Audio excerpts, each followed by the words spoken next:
you're nearing the end of a pretty kind of big and intense tour. How does it feel now that you're at the kind of the end, finish line almost? It feels good, James. It's been a good tour. It's been intense, but it's been every single night. But then it's not every single night to the audiences, so you need to enjoy the fact a crowd are. It's the first time they've seen you and stuff like that. So there's been a lot of people at the shows, a lot, man. So you're crossing over your normal sort of fan base or stand-up comedy fans. You're into like the mainstream. What's been your favourite moments for the tour so far? Because you've taken in a lot of different places. You've been to lots of different countries. And all Scandinavia was incredible. Yeah. They're just about getting into stand-up. They get a lot of BBC stuff, so they love all the British comedians. Yeah.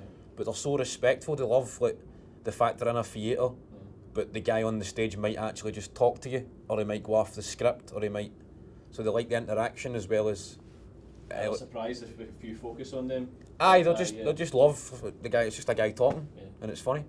So I think they're amazing. Their English is perfect. They get like puns and wordplay, which to me is inconceivable. In a foreign language, you could get to that level. So, Trondheim was one of my highlights. Really, yeah. Standing ovation in Trondheim. To me, that was like when you start at 5 minutes at the stand at 17, and then it ends up you're in Norway, in Trondheim. But they're right into you, so I'm massive in I cracked Trondheim, and it doesn't get dark, man. It's just daylight the whole time. And Glasgow, the tour, the DVD night was one of the best. I know it's got to be. So that's the one you work towards. And then when you record it in Glasgow, they've got that energy. They get done up. They know it's going to be on the telly, and they're like looking forward to spotting themselves on Christmas Day. And so that's always the atmosphere's always amazing. So that was a good night, and to get another one done. What that represents, all the hard work, that disc. When you go out and sign these copies, that represents what you've worked for the whole year. So, how do you find working big shows like the Hydro compared to like smaller shows like the Stand? Somebody's going to laugh, man. 12,000 people, somebody's going to laugh.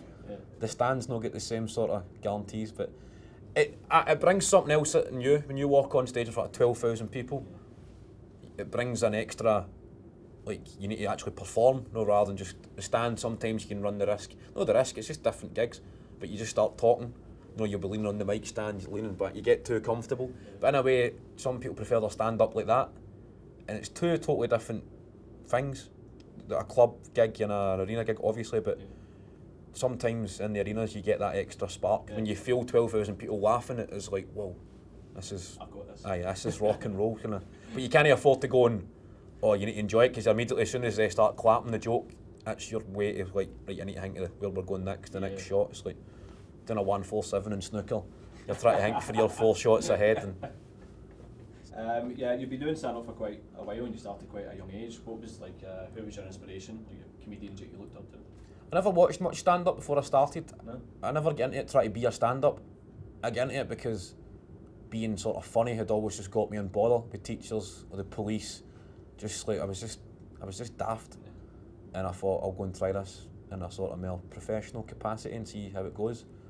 Fully expecting to die in my arse and just go and do something else in my life, but it went well on the first night purely by chance. I got a big laugh right away, and it brought out. See what I said to you about the arenas? Yeah. Like to me, 100 people is a big crowd to be standing. So your first gig, when you feel 100 people laughing at something you've just said, and you're not going to get chucked out you're not going to get chucked out of a comedy club for being the class clown. So I was like, I'm home. This is me. Yeah. And my dad was there, so it was good that somebody else had witnessed it. Somebody as close as my dad, and then the two of us went to McDonald's in Annie's Land after the gig, sitting, my dad's just going, that was incredible, you were a natural on the stage. And I was like, really? And it's the first time I'd seen him kind of proud of me for, like, not that he's proud of me for like the school or whatever, but the first time I'd actually seen my dad going, you've got something here, so it became like our sort of thing. What you got planned for the next year, and are you going to unwind now? I'll take a wee bit of a break. It's been a pretty intense year. I don't think I'll ever do a tour as big as that ever again, man. I don't know, I think you need to just, you can't please everybody, you need to just play to a few dates, see who comes, hopefully the die-hard fans in, that's it, man. So you plan on doing more like talk shows or TV shows, like the What's the Story and things like that? I quite enjoyed doing them. Yeah. So TV's difficult because it's like, you don't want to be on everything, you want to wait until something good comes up, you don't want to just go on telly. Like when you first break onto telly, you need it, because it raises your profile, it sells tickets to your stand-up, and you gets you an audience. as a stand-up, that's you need an audience, you need your fan base. So the TV's good for that. And then it gets to the stage, right? Are you just doing it to be on the telly or just to be famous? Yeah. So you pull back once you've got your fans coming to gigs. Then You don't want someone changing the channel and you're like, oh, he's on another one. he's this on channel. that. You can't escape this guy. Yeah. So if something nice, I've been offered a few things like some development stuff, but like writing, like a sitcom or a short movie or stuff like that. So I'd like to get into it. As long as I could get the creative sort of control it, then I'd love to do a bit more TV. Aye. So maybe next year I'll do a bit of that. Maybe write another book. Yeah, why not? Aye, who knows? Baby, I'm howling for you.